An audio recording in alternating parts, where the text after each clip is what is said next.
Ya, kalau kita lihat adalah pada awalnya kan selalu pemerintah mengatakan bahwa tidak ada impor.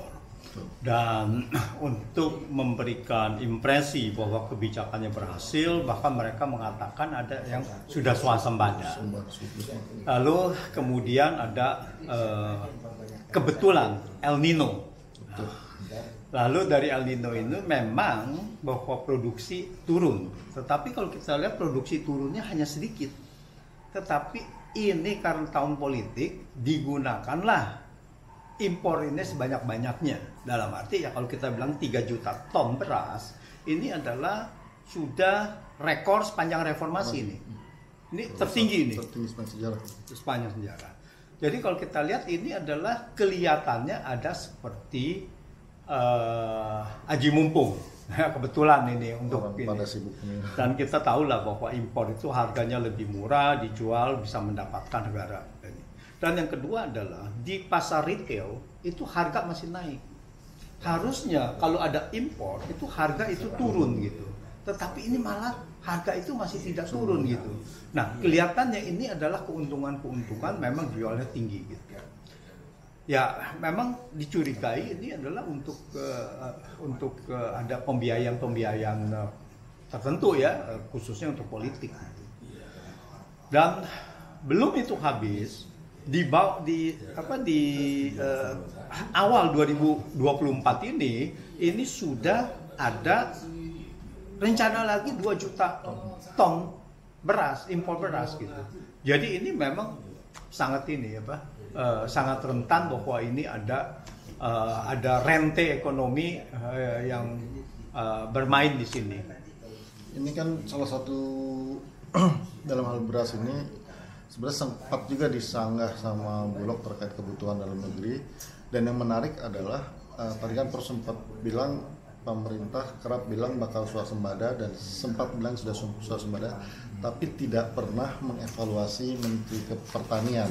Sebenarnya nih kegagalannya di mana, terus apa yang membuat ini jadi harus impor gitu.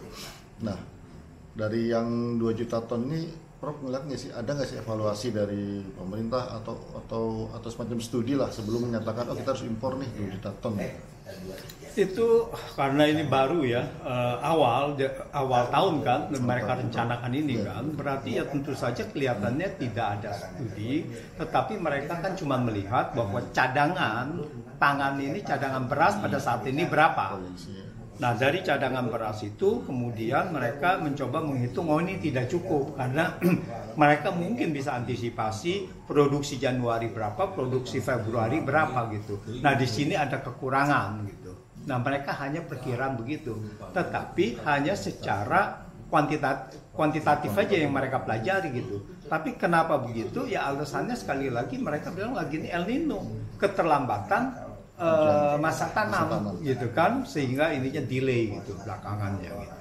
Nah, jadi bahwa kinerja dari Kementerian Pertanian sendiri ya memang dari waktu ke waktu memang mereka tahu ini tidak bisa dievaluasi, dan mereka juga tahu sewaktu bicara swasembada pangan, ya mereka juga cuma bicara politik aja gitu, tidak benar-benar serius untuk itu. Artinya sejauh ini juga tidak ada tanda-tanda di lapangan upaya untuk menuju swasembada itu. Iya, karena semuanya hampir sama, ya cuma ditambah ini, tambah begitu, tapi bukan sesuatu yang dikatakan bahwa ini sesuatu yang berlainan yang sehingga bisa meningkatkan itu kan tanaman.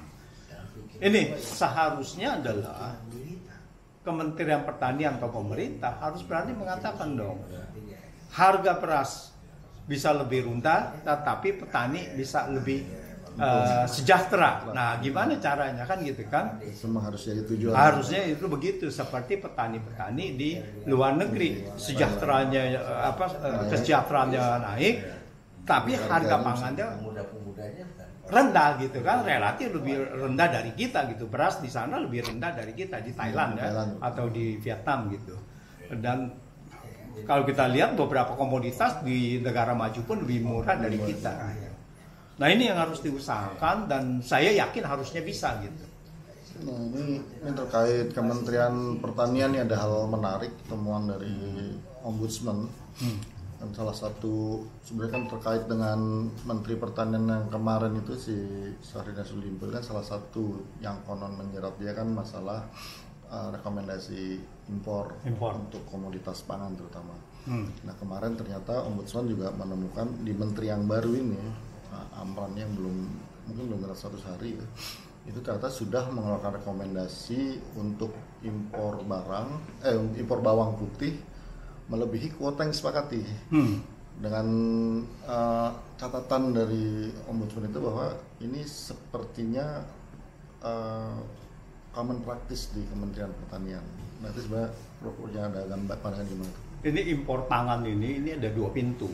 Pertama adalah di Kementerian Pertanian, mereka mengeluarkan yang namanya RIPH.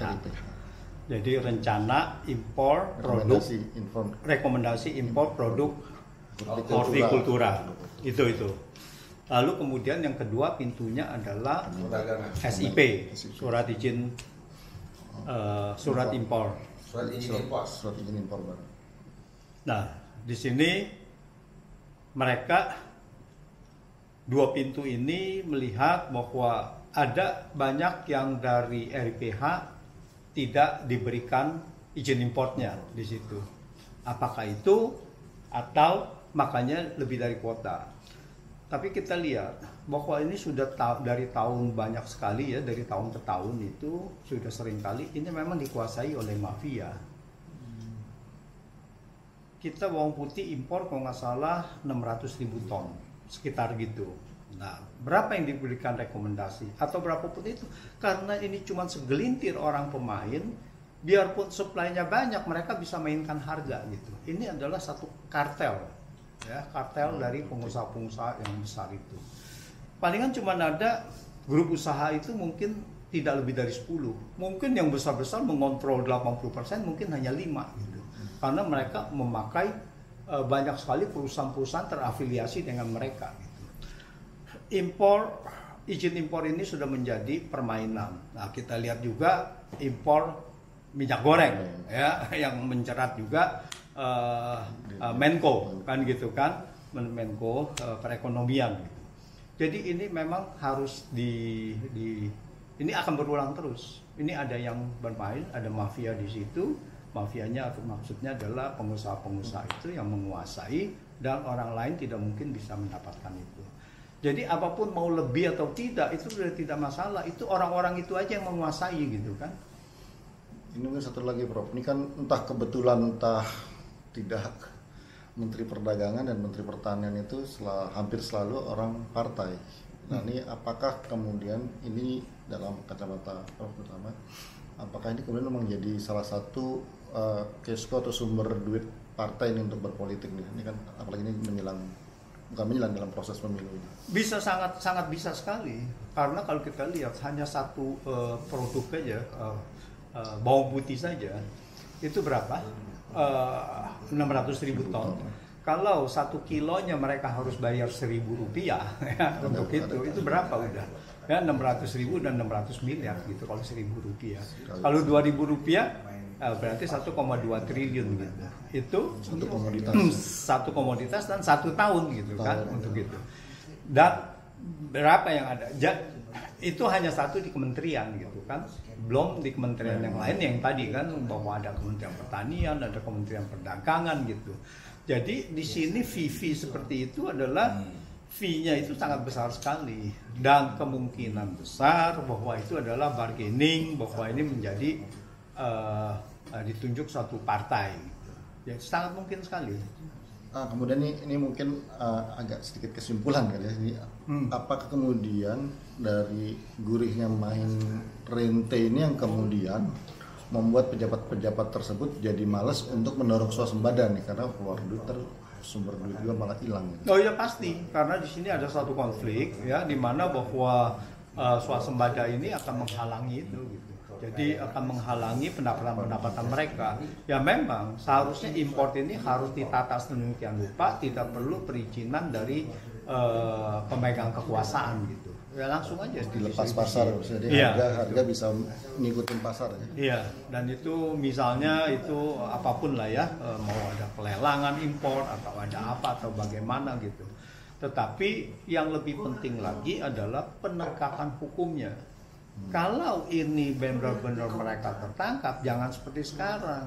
Ya Indonesia ini sudah sangat parah sekali. Ya mungkin harus ada hukuman yang benar-benar orang lain melihatnya adalah sebagai kapok gitu kan.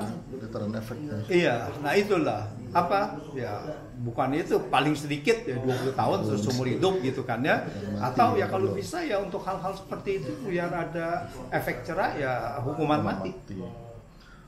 Untuk closing statement apa Prof untuk terkait permainan rente di sektor pangan ini?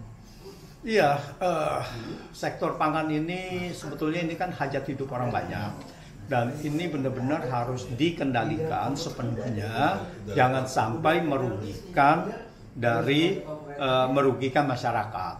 Nah, untuk yang merugikan masyarakat ini karena ini hajat hidup orang banyak harus dihukum seberat-beratnya, dan tata kelola untuk impor itu harus dikontrol sedemikian rupa bahwa itu harus berlapis gitu. Harus berlapis, kontrolnya ya tidak hanya sekarang 2 pintu gitu ya. 1 pintu pun tidak apa-apa, tetapi harus jelas gitu kan. Harus jelas, dan misalnya ada pembatasan kuota.